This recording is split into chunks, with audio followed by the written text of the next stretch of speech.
গোটা রাজ্য জুড়ে কোনো ডিপিএসসি নেই। এই যে ট্রান্সফার করার ক্ষমতা হচ্ছে ডিস্ট্রিক্ট প্রাইমারি স্কুল কাউন্সিলর প্রাথমিকের ক্ষেত্রে। এবার এই ট্রান্সফারের নামে বেসিক্যালি বাজার থেকে টাকা তোলা হয়। চুরি করলে বাধা দেব, চুরি করলে লড়াই হবে, চুরি করতে দেবো না মমতা ব্যানার্জি। মানে এই যে ধরুন প্যানেলগুলো 2016 সালের প্যানেল, এই প্যানেলে যে পরীক্ষায় বসেনি তাকেও তো অ্যাপয়েন্টমেন্ট দেওয়া হয়েছে, টেটে বসেইনি অ্যাপয়েন্টমেন্ট পেয়েছে। নিয়োগ দুর্নীতির শেষ, মানে নিয়োগ দুর্নীতির খেলা প্রায় শেষের দিকে। এইবার একেবারে ট্রান্সফার দুর্নীতি। এর আগেও এ বিষয়ে কথা বলেছি, এরপরেও কোর্ট থেকে জাজমেন্ট বেরিয়েছে। কি হয়েছে যদি একটু বল। গোটা রাজ্য জুড়ে কোনো ডিপিএসসি নেই। এই যে ট্রান্সফার করার ক্ষমতা হচ্ছে ডিস্ট্রিক্ট প্রাইমারি স্কুল কাউন্সিলর প্রাথমিকের ক্ষেত্রে। এবার এই ট্রান্সফারের নামে বেসিক্যালি বাজার থেকে টাকা তোলা হয়। একটা করে চেয়ারম্যান বসিয়ে দেওয়া হয়েছে, তারা হয় তৃণমূল কংগ্রেসের এমএলএ হন, না হলে তৃণমূল কংগ্রেসের শিক্ষক সেদের নেতা। খোঁজ নিয়ে দেখুন সব চেয়ারম্যানগুলো কত সম্পদ বানিয়েছে। নীলবাতির গাড়িতে বাগান বাড়িতে ঢুকছে, এই রাজারহাটে বাগান বাড়িতে ঢুকছে। লিফটযুক্ত চেয়ার, মানে স্কুলের টিচার বাড়িতে লিফট লাগানো। লাট সাহেব কোথায় টাকা পাচ্ছে? মমতা ব্যানার্জি জানে না? ব্রাত্য জানে না? সবাই জানে, সবাই জানে। ও জানে না যে ডিপিএসসি গঠন করতে হবে, ওটা তো আইনে লেখা আছে। ও জেনেই ওটাকে ডিফাঙ্ক করেছে যে যদি 44 জনের সদস্য হয়, সেই 44 জনের মধ্যে টিচার্স রিপ্রেজেন্টেটিভ থাকবে 7 জন। মানে ধরুন মুর্শিদাবাদ জেলা, পুরুলিয়া জেলা, পূর্ব মেদিনীপুর জেলা।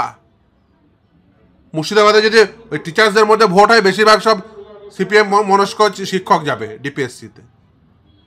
পূর্ব মেদিনীপুরে ভোট হলে তাদের সাথে আমার রাজনৈতিক বিরোধ থাকতে পারে, তারা হবে বিজেপি। ফলে কি হবে, এই দুর্নীতিও করতে পারবে না, 2 নম্বরিও করতে পারবে না।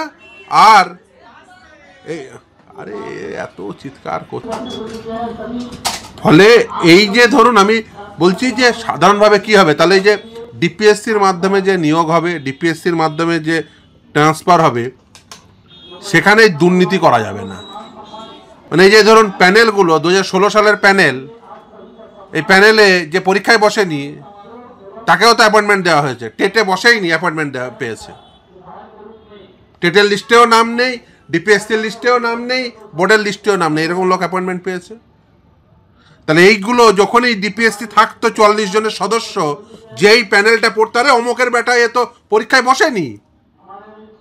মুর্শিদাবাদে যদি টিচার্সদের মধ্যে প্রতিনিধি হয়ে 7 জন আসতো, এমএলএরা আসতো, জেলা পরিষদের সদস্যরা আসতো, পঞ্চায়েত সমিতির সদস্যরা আসতো, মিউনিসিপ্যালিটির কাউন্সিলররা আসতো, দিয়ে 44 জনের বডি হতো, মিটিং বসতো, বছরে 3 বার করে মিটিং বসানোর কথা।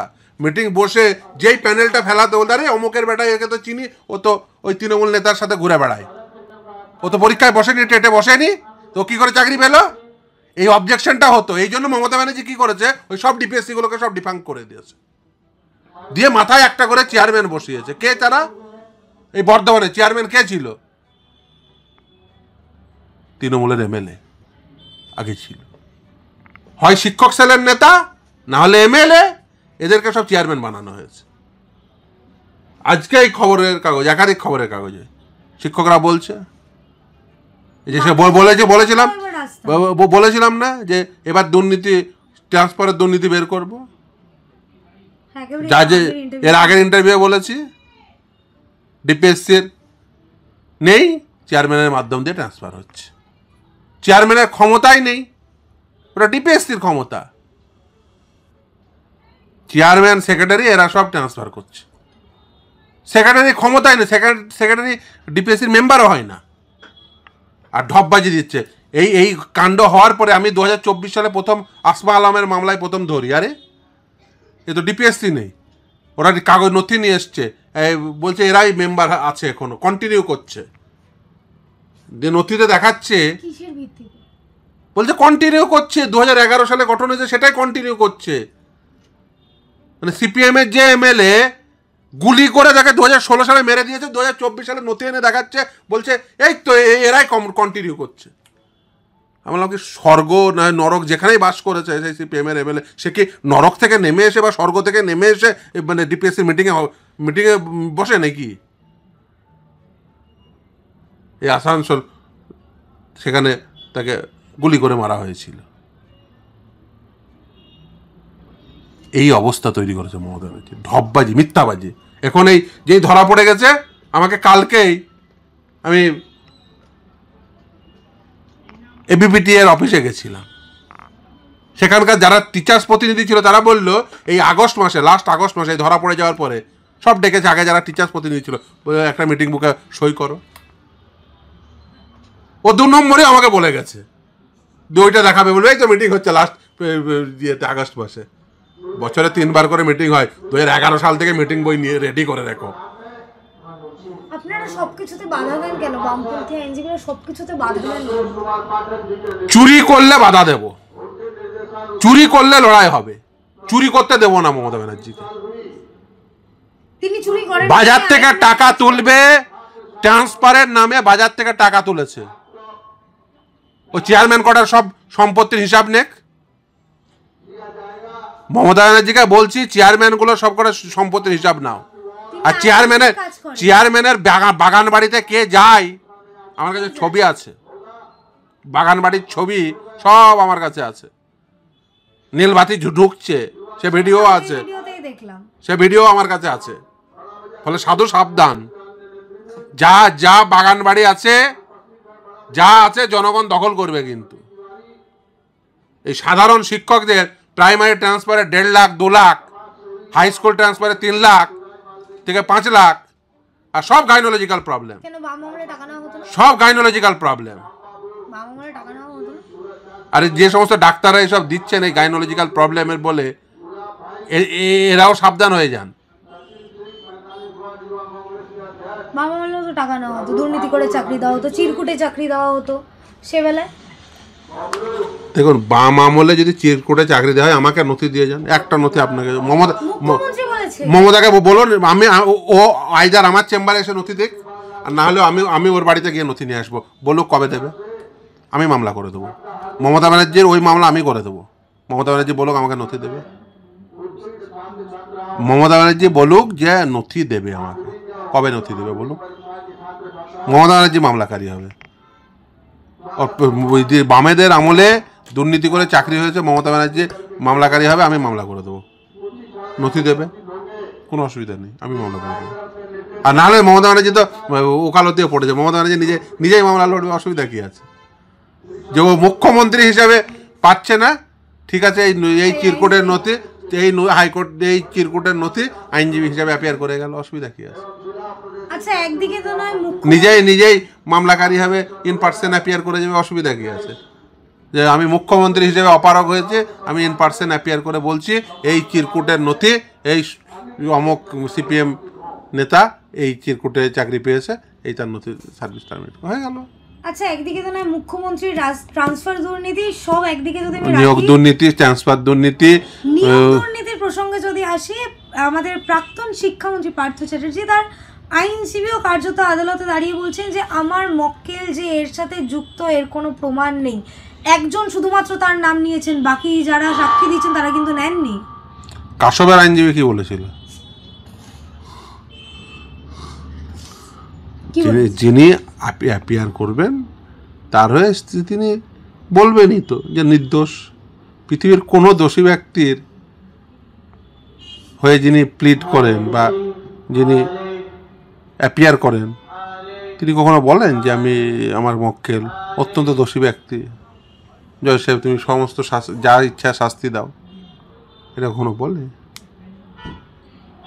যখন আমি সেই দোষ করছি এটা সেই মক্কেল বলছে না, মক্কেল তো গিল্টি প্লিড করছে না। মক্কেল ভালো করে বুঝুন, মক্কেল প্রতিটি দোষী ব্যক্তি বলে আমি নির্দোষ, প্রতিটি চোরই বলে আমি চুরি করিনি। পার্থ চ্যাটার্জিও তার ব্যত্যয় ঘটবে, পার্থ চ্যাটার্জি বলবে যে আমি নির্দোষ। পার্থ চ্যাটার্জির মতো ভালো মানুষ কেউ ছিল না। চলুন আমরা সবাই মিলে পার্থ চ্যাটার্জির নামে গুণগান করি, যেমনভাবে আগে মমতার নামে গুণগান করতো কেউ কেউ, ছবি টাঙিয়ে তলায় সততার প্রতীক। এবার পাত্রচারা যে ছবি টাঙানো হবে, হ্যাঁ, সততার প্রতীক, পার্থচারের যে ছবি নিজে দেখা থাকবে সততার প্রতীক,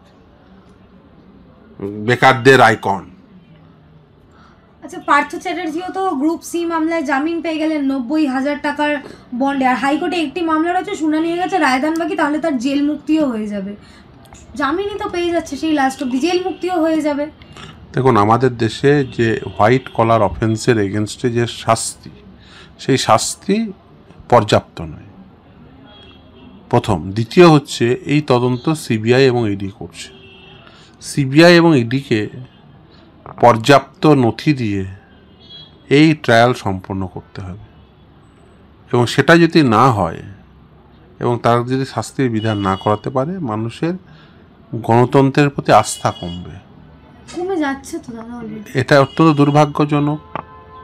তাতে ক্ষতিকার, যদি গণতন্ত্রে মানুষের আস্থা কমে, ক্ষতিকার আপনার, আমার, কার? গণতন্ত্রের বিকাশ। আপনি কি মানে নীলবাতি পান ভোটে যেতে? পান না তো। নীলবাতি ভোটে যেতে কোনো কাজ করে না, শুধু গিয়ে হাত জোড় করে আমাকে ভোট দাও বলে একবার ভোট পেয়ে গেল, নীলবাতি চড়ে পড়লো। যে সব আপনি কষ্ট করে উদয়াস্ত পরিশ্রম করে ইনকাম করছেন, সে টাকাও নরেন্দ্র মোদী নিচ্ছে, মমতা ব্যানার্জি নিচ্ছে। আপনি যে সারা দিন এই বোম নিয়ে ঘুরে বেড়াচ্ছেন, সেখান থেকে যা আয় করছেন, আপনি জামা কিনছেন, আপনি ইভেন এই বোমটা কেনার ক্ষেত্রে আপনি ট্যাক্স দিয়েছেন, সেই ট্যাক্সের টাকা কে পাচ্ছে? নরেন্দ্র মোদী, মমতা ব্যানার্জি। আপনি উদয়াস্ত পরিশ্রম করবেন, আমি উদয়াস্ত পরিশ্রম করব, টাকা পাবে নরেন্দ্র মোদী আর মমতা ব্যানার্জি, দিয়ে বলবে আমি কিছু জানি না দুর্নীতি হলে। আপনার বাড়ির ছেলে বাধ্য হবে খারাপ শিক্ষকের কাছে পড়তে, যার সেই পর্যাপ্ত মেধা নেই। আপনি বাধ্য হবেন সেই ব্রিজের উপরে দিয়ে আসতে, গাড়ি নিয়ে আসুন বা হেঁটেই আসুন। যার ইঞ্জিনিয়ার, ওই ব্রিজ তৈরি করা ইঞ্জিনিয়ার, ওই শিক্ষকের কাছ থেকে পাঠ নিয়েছে, যে সাদা খাতা জমা দিয়ে এসছে, ব্রিজটা একসময় কোলাপস করে গেল, এর জন্য কে দায়ী থাকবে? ওই নরেন্দ্র মোদী আর মমতা ব্যানার্জি, যারা গণতন্ত্রের বেনিফিশিয়ারি।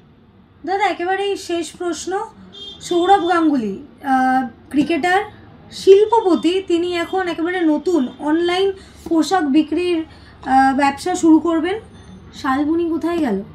তার আগে ওই দেখুন, সৌরভ নতুন ব্যবসা শুরু করতে চাইছেন, তাকে অগ্রিম শুভেচ্ছা রইল। কিন্তু এর আগে ওই একটা স্কুল খুলবো বলে জমি নিয়েছিল, তারপরে ওই ক্রিয়ার কোনো ব্যবস্থা করবে বলে, তার প্রশিক্ষণ কেন্দ্র করবো বলে জমি নিয়েছিল বামেদের আমলে। তারপরে শালবনির নামে বিরাট শিল্পপতি হয়ে গেল, এখন পোশাক বিক্রি করবেন বলুন। দেখুন, সৌরভ কী করবে ব্যক্তিগত জীবনে সেটা তার বিষয়, বলে ওই নিয়ে আমার কিছু বলার নেই। ব্যবসা করবে, ব্যবসা করতে চাইছে, অগ্রিম শুভেচ্ছা রইল।